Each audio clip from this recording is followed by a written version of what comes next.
January 6th committee hearings painted an elaborate and often damning portrait of former President Donald Trump's role in the insurrection.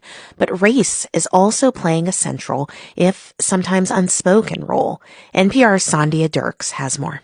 There's this striking moment back at the very beginning of the hearings in Senator Benny Thompson's opening statement. I'm from a part of the country where people justify the actions of slavery, the Ku Klux Klan, and lynching.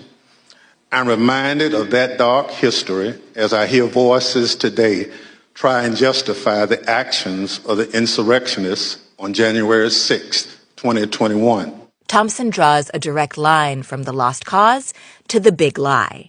Hakeem Jefferson, a political scientist at Stanford, says Thompson's very presence as an elder black Southern man at the helm of the hearings holds meaning.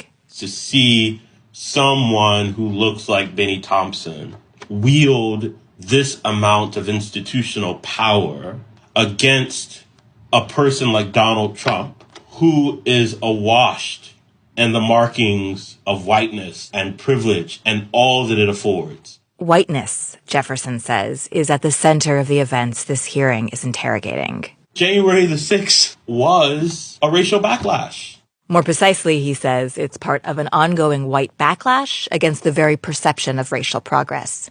Some white people are really concerned about a loss of power and status in American society. At the heart of January 6th, Jefferson says, is a story about power, white power. It's not about power that's maintained by burning crosses. It's about power that's maintained about telling some stories and not some others in schools. It's about the power to elect people who you think will do your bidding. Over on Fox News, hosts like Tucker Carlson, who has peddled almost every conspiracy and lie about January 6th, have consistently said that race or racism has nothing to do with it.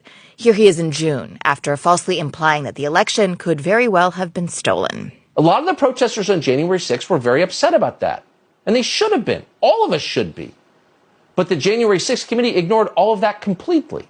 Instead, on the basis of zero evidence, no evidence whatsoever, they blamed the entire riot on white supremacy. Of course, the January 6th committee hasn't really done that. The hearings haven't mentioned race much, and it is a central part of their case that rioters showed up precisely because they believed Trump's lie about a stolen election. But who believed that lie and why they believed it has everything to do with race, says Robert Pape, director of the University of Chicago Project on Security and Threats. What we're really observing are the consequences of the fear of white status decline. Pape has been researching those who were arrested for storming the Capitol. He says they don't fit the old profiles of extremism. The counties that lost the most non-Hispanic white population are the counties that produced the most January 6 insurrectionists. Most are white and male, but more than half are white-collar, doctors, lawyers, and they come from cities and suburbs, many from places Biden won.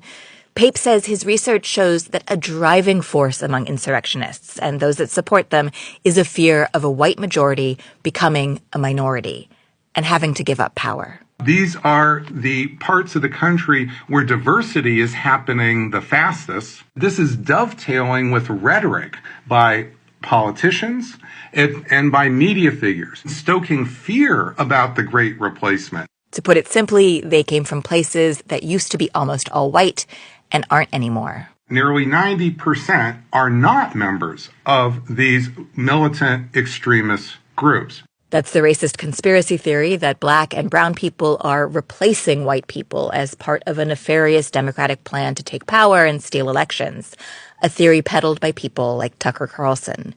And it's believed not just by many of the people who stormed the Capitol, but by the vast majority of Republicans.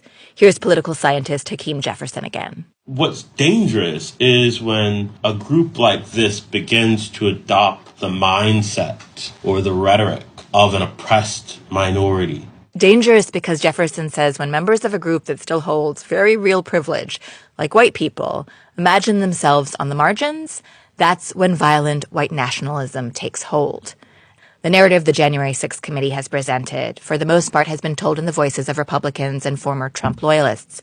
There was one notable exception, Ruby Freeman and her daughter, Shay Moss. I've always been told by my grandmother how important it is to vote and how people before me, a lot of people, older people in my family, did not have that right. Moss and her mom are both poll workers who Trump attacked by name, leading to death threats and racist attacks.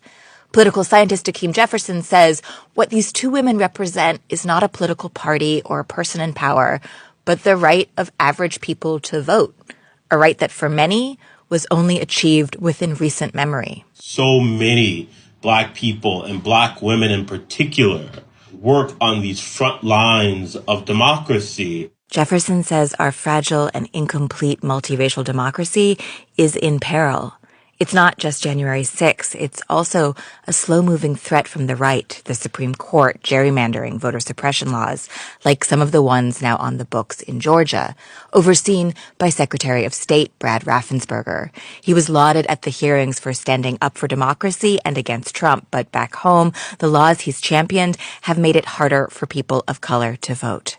January the 6th was a racial project, but the everyday undoings and attacks on American democracy are also a part of a racial project. So, yeah, it's the elephant in the room, but it's the whole damn room. This is all about race all the time. It continues a larger, longer battle that has never really ended over whose votes get counted and whose votes get to count. I'm Sandhya Dirks, NPR News.